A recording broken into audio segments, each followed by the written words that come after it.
Thank you, Senator Patterson. We've run out of time. Senator Pocock, you have the call. Thank you, Chair.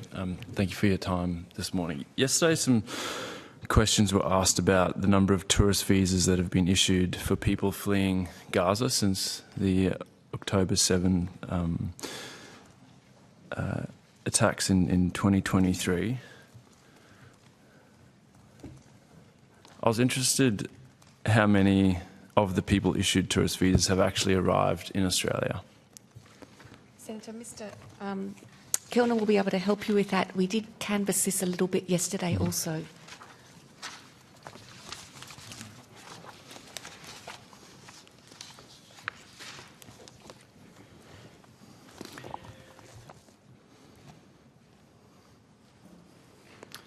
Thank you very much, Senator, for your question.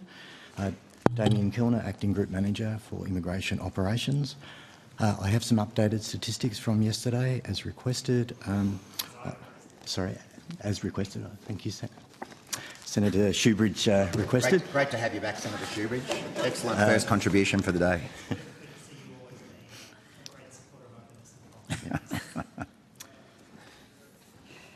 There's 1,044 arrivals since the 7th of October, Senator. Thank you. To yesterday.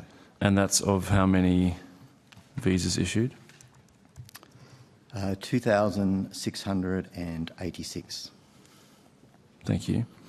How many humanitarian stay subclass 449 visas have been offered to people fleeing Gaza? Ask my colleague, Mr Kiley, to join, please. Sure.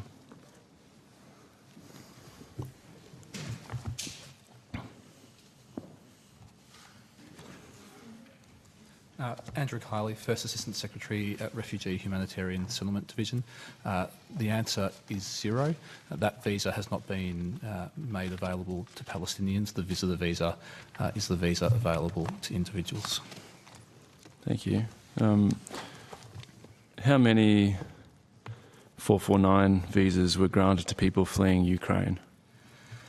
In the situation for individuals fleeing Ukraine, again, visitor visas were used in that instance. The government at the time made available the 786, a temporary stay for 3 years using the 786 visa. To move individuals from a visitor visa onto a temporary humanitarian stay visa, which is a 786. It's a 2-step process, which involves moving people from the visitor visa onto the 449 as a technicality to move people onto that visa. So I think the technical answer to your question is yes, individuals from Ukraine did move through the 449 visa, but for the purposes of the 3-year temporary humanitarian stay visa. Okay, so how many 449 visas were made available and how many 786? Again, I wouldn't class it as 449 visas being made available. I'd answer the So there were no 449 visas made available?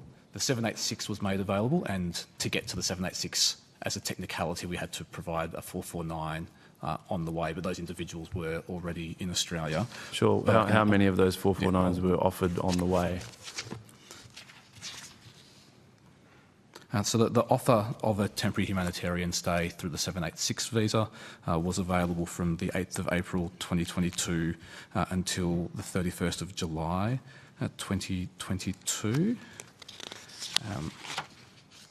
There were 4,877 individuals who accepted the offer of a temporary humanitarian stay through the 786 visa, and at the 31st of March, there were 3,738 Ukrainians who were on that visa.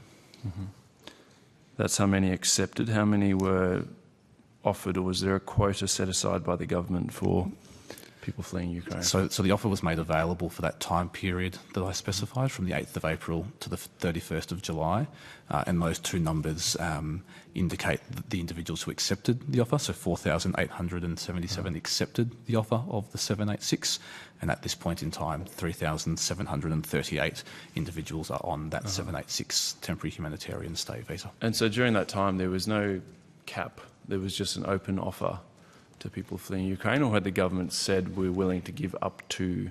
No, the offer was available for that time period. Okay, unlimited, as many applications. For that time period. Okay. How many were granted to people fleeing Afghanistan? The 786 visa was not made available to individuals fleeing Afghanistan. The 449 visa was used to support individuals at the fall of Kabul. I'll have a look to see if I've got the data available.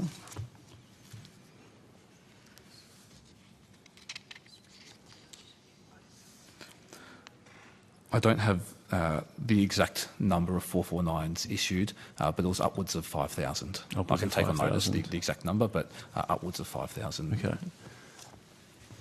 So for people fleeing Ukraine, there was a period of time where people could apply for 786 via 449 visas, upward of 5,000 for people fleeing Afghanistan. Why have these visas not been offered to people fleeing Gaza? That's ultimately a matter for government as to what supports and visa pathways are made available in the event of a crisis. Okay, I'll ask the government. Minister Watt, sorry, I know you were busy there. Just heard that there was a time period where there were unlimited visas for people fleeing Ukraine, upward of 5,000 people fleeing Afghanistan. Nothing for someone trying to flee Gaza. What's the difference? What's going on here? The reason I was talking to the Secretary is I was just trying to clarify exactly what option was being offered to people from occupied Palestinian territories. I think Ms Foster may have I know what is being offered, but I'm interested why there's no humanitarian visas. Something here? So, Senator, I was just trying to make sure I had my facts a little bit straight. With the cessation of the 786 program, people fleeing from Ukraine are being offered a BVE, a bridging visa E, with work rights and Medicare. That is the same offer being made to people from the occupied Palestinian territories. That seems. How do they get here? Like, what is actually being offered to them? We heard about humanitarian visas for people fleeing Ukraine, Afghanistan. We heard that there has not been a single humanitarian visa issued to people fleeing Gaza, and this is clearly a political question. So, Minister, what's going on? Why the difference? I'm sure that ministers will give these issues consideration. Well, I'm asking you now. Yeah, and what I guess an obvious difference is that the Ukraine war started some time ago and is ongoing. I'm not aware of the government having made a decision within the first couple of months of the Ukraine war to do that, to make that change. And I'm sure that ministers and department will keep these issues under consideration should the dispute in the Middle East continue as well. But what you've heard from Ms Foster is that the same offer has been made to people from occupied Palestinian territories as was made to the Ukrainian people leaving Ukraine, being a bridging visa E with work rights and Medicare.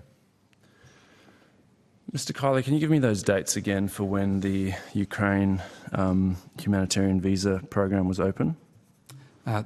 The offer was open to Ukrainians who are in Australia for the period 8 April 2022 to 31 July 2022.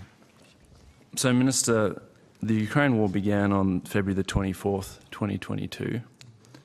8th of April, humanitarian visas start flowing. So, Well, I'm not sure when that decision you're was totally actually made. skirting around the issue here. Why is your government taking a different position on this conflict? Well, I'm not sure that we heard the date that decision was made by the government in relation to Ukraine. It applied to people who were here from April 2022 to whatever the later date was. That's 2 months after the start of the war. Yeah, but I'm not sure when that decision was made. Well, it started on the 8th of April. It applied from the 8th of April. I'm not sure when the decision was made. It may have been retrospective. Was it retrospective, Mr. Kiley? The offer was open from the 8th of April So it was to the 22nd. made before the 8th 31st of April July. and announced. Okay. Minister Watt, like what is going on here? I just love it straight. There must be a political reason you've taken this decision. No. There's no. none. So you just I don't. we're asleep at the wheel here. No, We're not making I don't, decisions. I don't think you always need to look for political reasons behind government decisions. Well, I was told by Mr. Kiley this was a political decision. I think what he meant was a good decision of the government. Well, which is a political decision. No, it's might be hard to believe, but not everything we do is political. Not everything we do is about political judgments. I know that's hard for some parties to understand, but we're actually trying to take a principled position here. Senator And Shoebridge, the order. so, as I say, I'm sure ministers and the department will keep all of these situations under review as the situation in the Middle East unfolds. I mean, what I'd like to see, and the government's position, is an immediate humanitarian ceasefire in Gaza. And we have lobbied extensively around the world with a two-state solution. That is actually the ultimate solution here.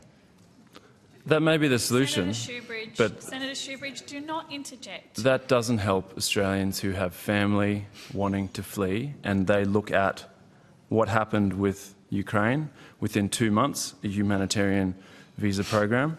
They looked at what happened with Afghanistan.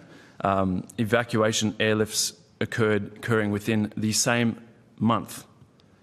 What they see with Gaza is a totally different response from the government. And what do we say to... I've got a Canberran, desperate to try and get family out.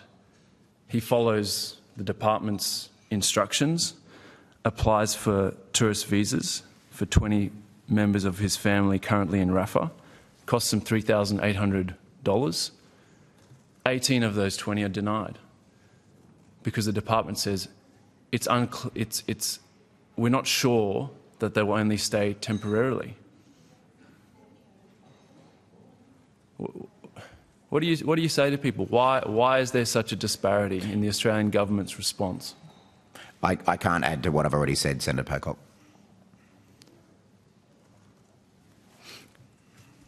Maybe someone from the department? Well, we have answered the question in different ways, the question that's put in different ways several times. I don't think there's anything we can add. Okay.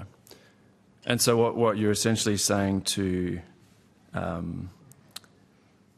Palestinian Australians is that your lives are worth less than Ukrainians, worth less than When did I ever say that? Afghanistan's? When did I ever say that? That might be what you're wanting to put in my mouth. No, I'm but not I've never trying to. said I'm that. just saying your actions speak louder than words in this instance. Well, that is your opinion, but that's not my view. Okay. And that's Well, not the government's position. Until the actions change on this, I think the community will What's the continue question, to... Senator Pocock, this isn't a debate in the chamber. It's an opportunity for you to ask questions if you have one. I've got many If you could put one. questions. I mean, until we see action on this, I think Australians are going to make their own mind up, and there's this growing frustration. So I'd be interested in those who have arrived from Gaza on a tourist visa. How many remain on a tourist visa?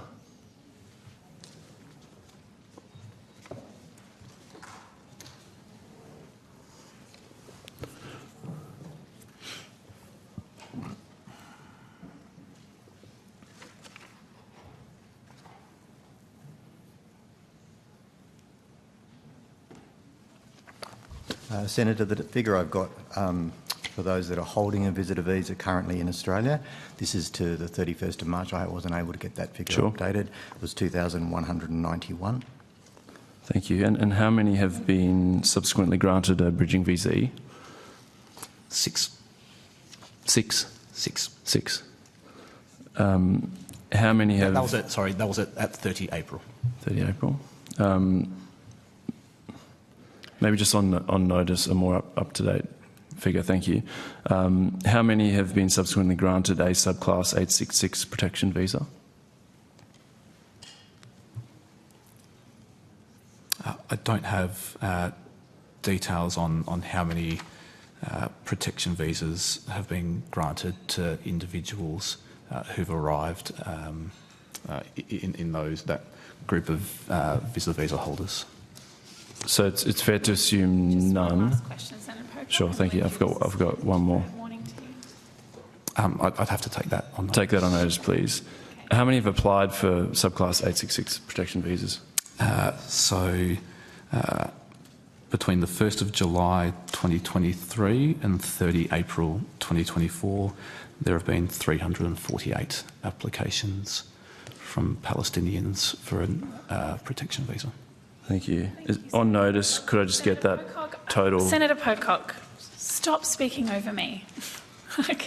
I can't say it more times. We've been here for an hour and have been repetitively spoken over. Do not speak when I'm speaking. I've called you to order. I've let you know we had one last question. We have a private meeting that we have to hold at 10 o'clock, so we will be suspending. Thank you. Chair, I was given a... Thank you.